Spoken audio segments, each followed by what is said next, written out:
এই যে পার্কে যে মেয়েরা যায়, এদের পেট থেকে যে সন্তানগুলো দুনিয়াতে আসবে, এই সন্তানগুলো ইসলামের বিপক্ষে যাবে, নবীর বিপক্ষে যাবে, কোরআনের বিপক্ষে যাবে। কথা বলেন ঠিক কিনা? কারণ এদের দ্বারা কোনো ভালো কিছু আশা করা যায় না। বন্ধুরা আমার, মেয়েটি 100 জন পুরুষের সঙ্গে জেনা করলেন। এইদিকে ছেলেটি অসংখ্য টাকা উপার্জন করলেন, বিপুল সম্পদের মালিক হলেন। অনেকদিন পর বাড়িতে চলে আসলেন, ইচ্ছা পোষণ করলেন আমি বিবাহ করব। যেহেতু আল্লাহ আমাকে অসংখ্য অগণিত সম্পদের মালিক বানিয়েছেন, আমি যে সে মেয়েকে বিবাহ করব না। আমি চাই সুন্দরী রূপসী মোহিনী, আমি একটা সুন্দর একটা নারী চাই, আমি তাকে বিবাহ করব। এলাকাতে গণ্যমান্য ব্যক্তিদেরকে বললেন ভালো কোনো মেয়ে আছে? কেউ বলল না, আমাদের জানা মতে আমাদের সমাজে কোনো ভালো মেয়ে নাই। চলে আসলেন এক বৃদ্ধার কাছে। বৃদ্ধাকে বললেন, বৃদ্ধা মা, আমি বিবাহ করতে চাই, আমার জন্য সুন্দর কোনো পাত্রী তোমার জানা মতো আছে কিনা? থাকলে আমার জন্য ব্যবস্থা করুন। বৃদ্ধা বলতেছে, আমার জানা মতে একজন মহিলা আছে, একজন মেয়ে আছে, তার মতন চেহারা এই মহল্লাতে আর নাই। তাহলে প্রস্তাব দেওয়া হোক। বিবাহের প্রস্তাব দিলেন, রাজি হলেন, বিবাহ হয়ে গেল। দুইজনার দাম্পত্য জীবনে চলে আসবেন। স্বামী স্ত্রী বিছানায় বসে গল্প করতেছেন। স্ত্রী বলতেছেন, স্বামী গো, তুমি আমাকে বিবাহ করেছো, আমার এই বয়সে আমি বহু পুরুষকে দেখেছি, কিন্তু আপনাকে আমি আমার বয়সে আমার জীবনে আমি কোনোদিনও দেখি নাই।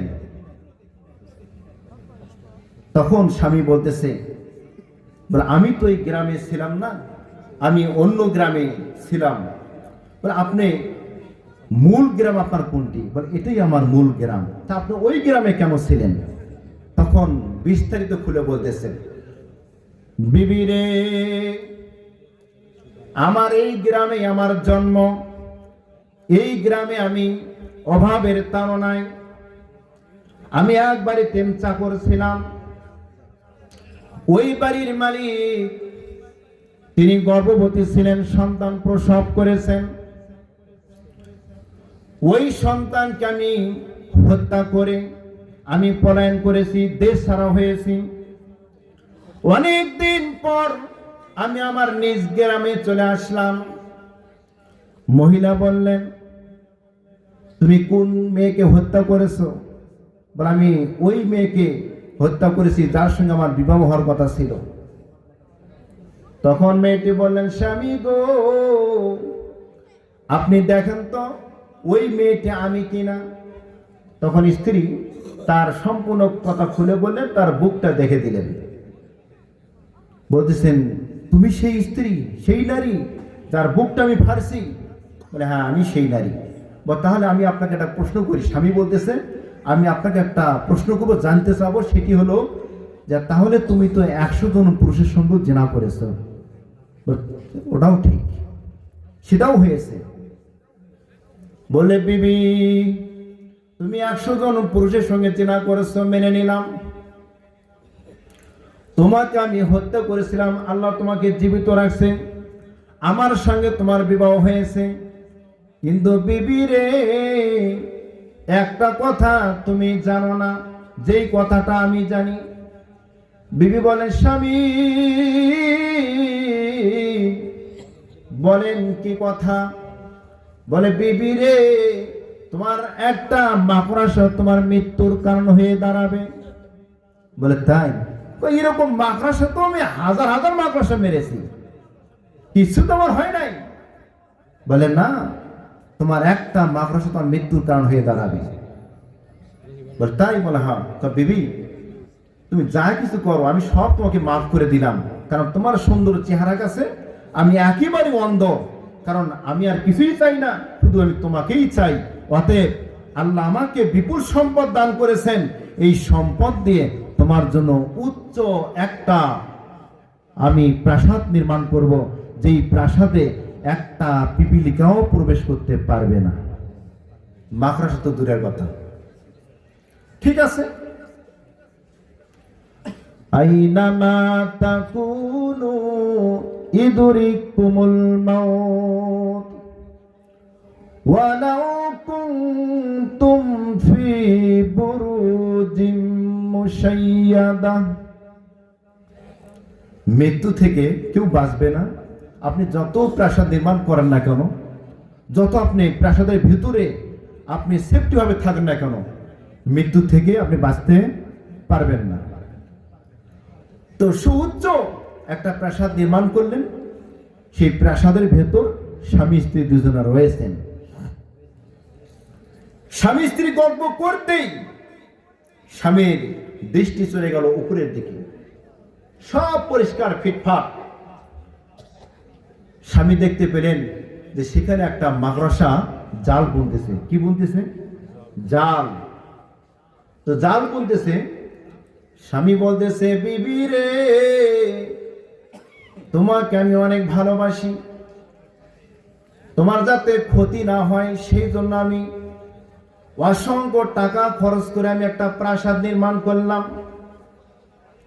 এই প্রাসাদ নির্মাণ করার পর আমি আর তুমি এখানে বসবাস করতে লাগলাম।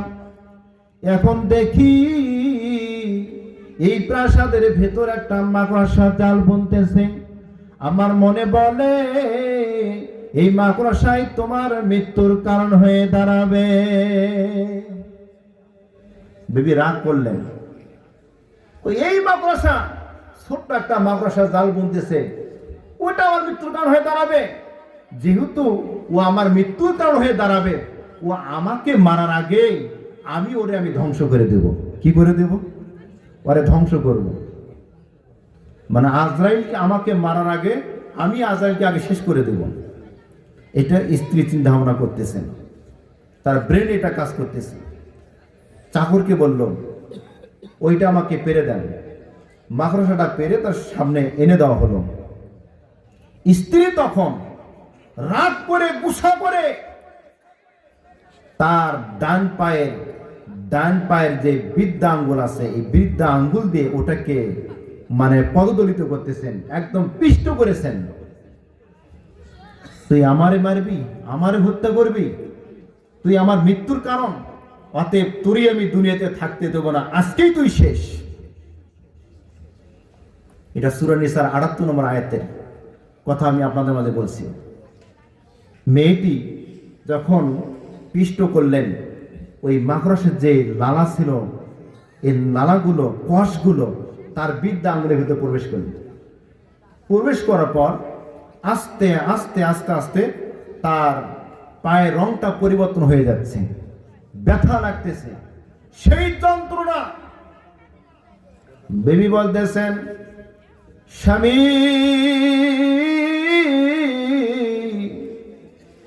আমি এই মাকড়সা আমি নিজের পায়ে পদদলিত করে হত্যা করেছি। এইরকম অসংখ্য মাকড়সা আমি হত্যা করেছি, কোনোদিন আমার পায়ে ব্যথা লাগে নাই।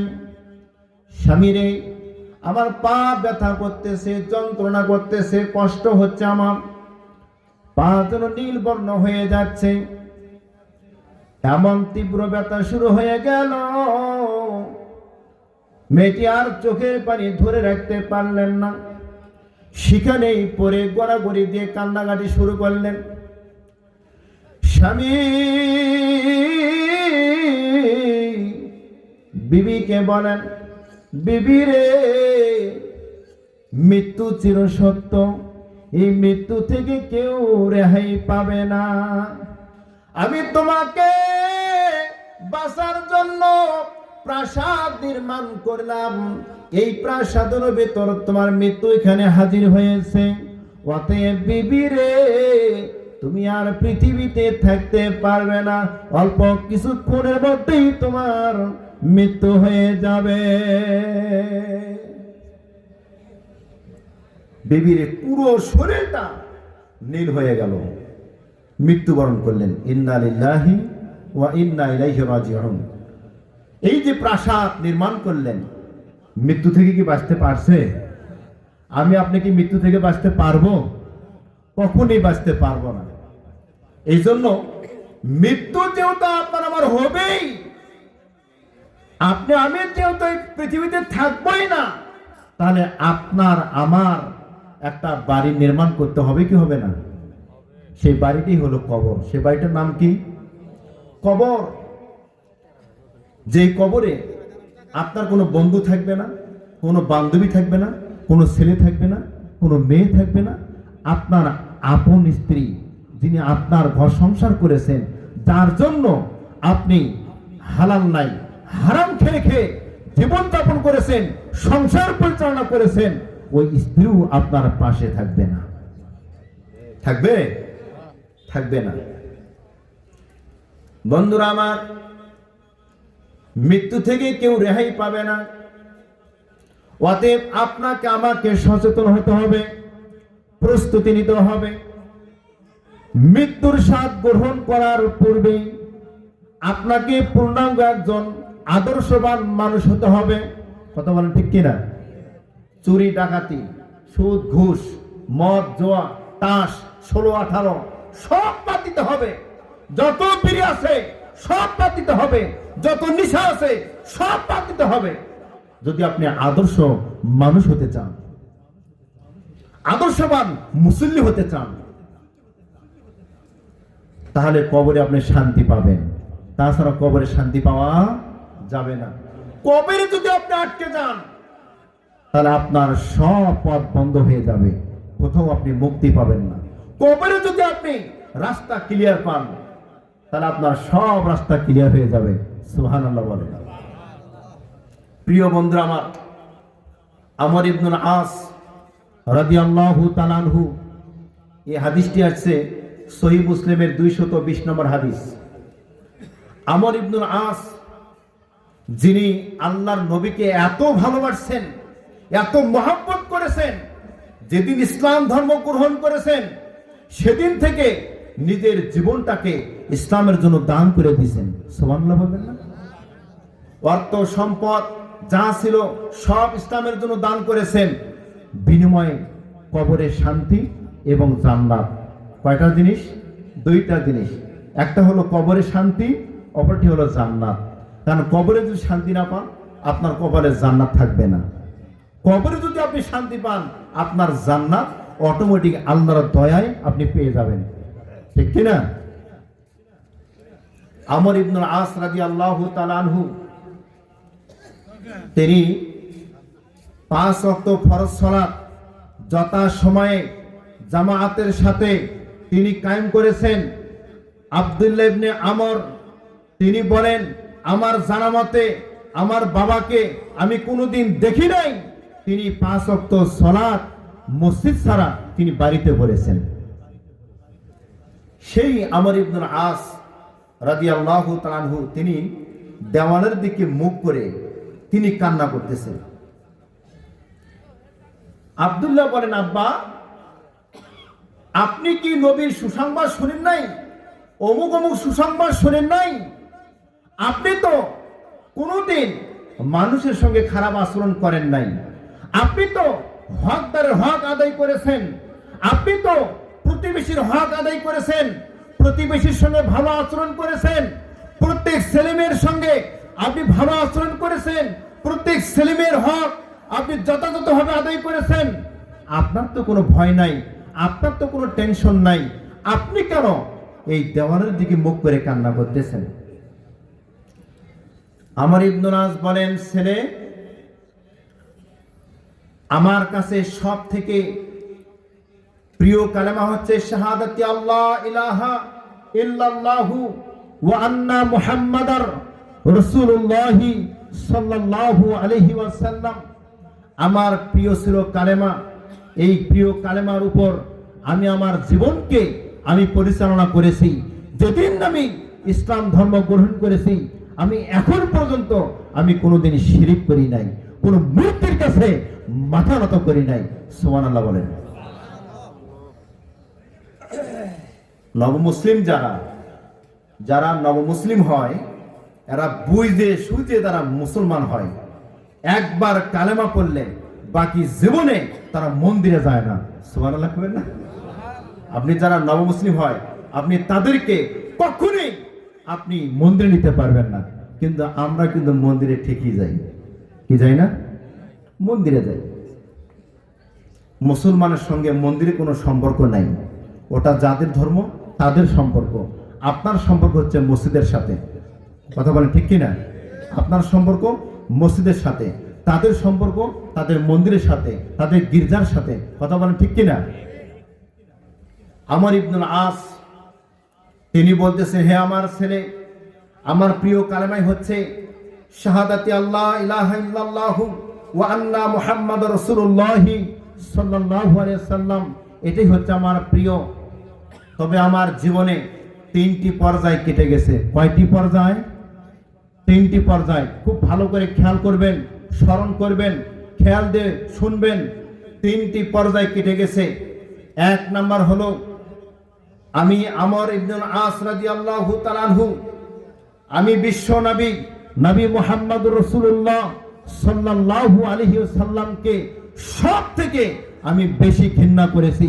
এই নবী প্রসঙ্গে যারা কটূক্তি করেছে, যারা খারাপ আচরণ করেছে, আমি তাদেরকে বাহবা জানাছি, আর যারা ভালো আচরণ করেছে তাদেরকে আমি কষ্ট দিয়েছি। আর নবীকে কষ্ট দেওয়া এটা সব থেকে আমার প্রথম কাজ ছিল। 2 নাম্বার, আমার ভিতরে যখন ইসলামের প্রেরণা আসলো, ইসলামকে আমি বুঝতে শিখলাম, ইসলামকে জানলাম, নবীর প্রতি আমার মহব্বত হলো, ভালোবাসা জাগলো, আমার মন চাইলো আমি কালেমা পড়ব, মুসলমান হব। চলে আসলাম নবীজির কাছে, বললাম, ইয়া রাসূলুল্লাহ, নবী গো, আমি আমর ইবনুল আস আপনার কাছে আসছি, আপনি আমাকে কালেমা পড়ান, মুসলমান বানান। আল্লাহর নবী রাহমাতুল লিল আলামিন আনন্দিত হলেন, খুশি হলেন। আমরকে বললেন, আমর রে, তোমার হাতটা এগিয়ে দাও। আল্লাহর নবী হাত এগিয়ে দিলেন, আমর হাতটা এগিয়ে দিলেন এবং হাতটা টেনে নিলেন। আল্লাহর নবী বলেন, আমর রে, কি হলো তোমার? তুমি না ইসলাম ধর্ম গ্রহণ করবে, কালেমা পড়বে, মুসলিম হবে, হাত কেন তুমি টেনে নিলা? আমর বললেন, ইয়া রাসূলুল্লাহ, ওগো আল্লাহর নবী রাহমাতুল লিল আলামিন, আপনার সঙ্গে আমি পূর্বে শর্ত করতে চাই। আল্লাহর নবী বলেন, আমর, কি শর্ত করতে চাও বলো। আমর বললেন, ইয়া রাসূলুল্লাহ, আমার জীবনে অনেক পাপ করেছি, আমি মানুষের সঙ্গে খারাপ আচরণ করেছি, আমি সমাজের লোকের সঙ্গে খারাপ আচরণ করেছি। আপনি বলেন, আমার জীবনের পূর্বেকার সকল গুনাহ মাফ হবে কি? আল্লাহর নবী রাহমাতুল লিল আলামিন বলেন, আমা আলিমতা আন্নাল ইসলামা ইয়াহদিমু মা কানা ক্বাবলা। হে আমার, যদি তুমি ইসলাম ধর্ম গ্রহণ করো, কালেমা পড়ো, মুসলিম হও, ইসলাম ধর্ম গ্রহণ করলে আল্লাহ তার জীবনের পূর্বেকার সব গুনাহ মাফ করে দেয়। সুবহানাল্লাহ। আমা আলিমতা আন্নাল ইসলামা ইয়াহদিমু মা কানা ক্বাবলা।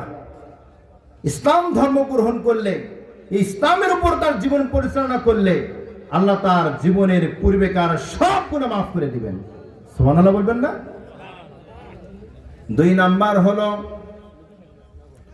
ওয়া আন্নাল হিজরাতা তাহদিমু মা কানা ক্বাবলাহা।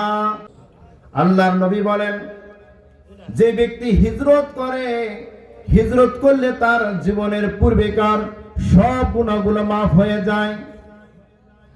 ওয়া আন্নাল হাজ্জা ইয়াহদিমু মা কানা ক্বাবলা। যে ব্যক্তি হজ করে, কি করে?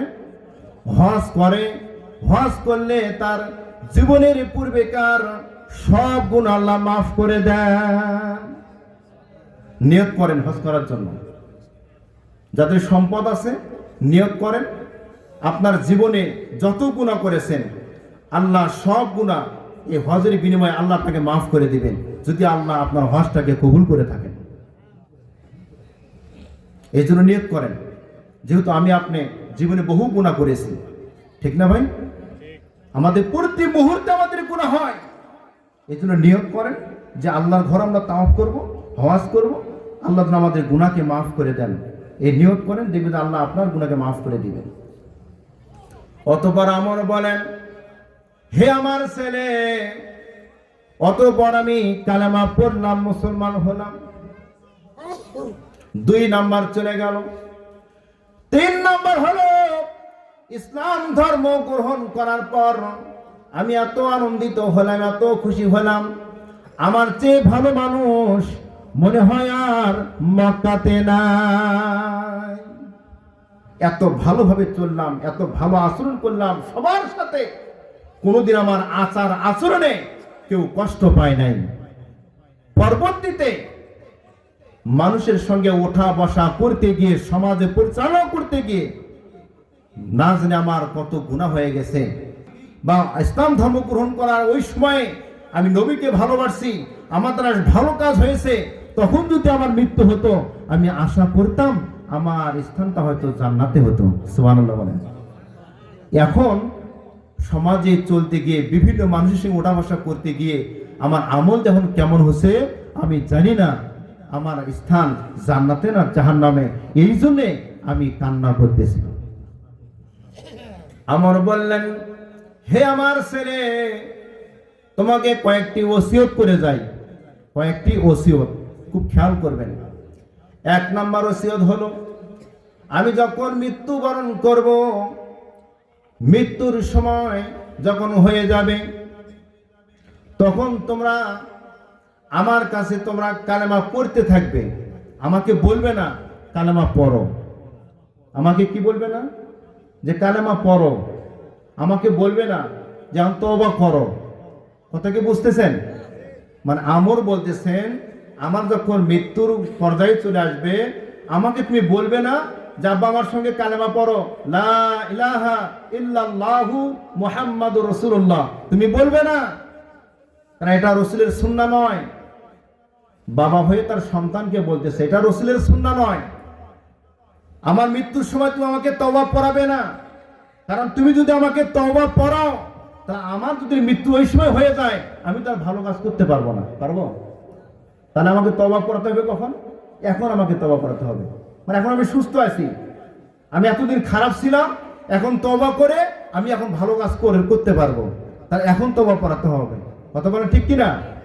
এখন আপনি তওবা করবেন, সামনে আপনি ভালো কাজ করবেন, তাহলে আশা করা যায় যে আপনি ভালো কিছু করতে পারবেন। বন্ধুরা আমার, এরপর বলতেছেন, হ্যাঁ, এরপরে বলতেছেন, আমার যখন মৃত্যু হবে, আমাকে যখন কবরের পাশে নেওয়া হবে, সেই সময় তোমরা আমার সঙ্গে জীবন্ত আগুন সাথে নেবে না। কি নেবে না? জীবন্ত আগুন।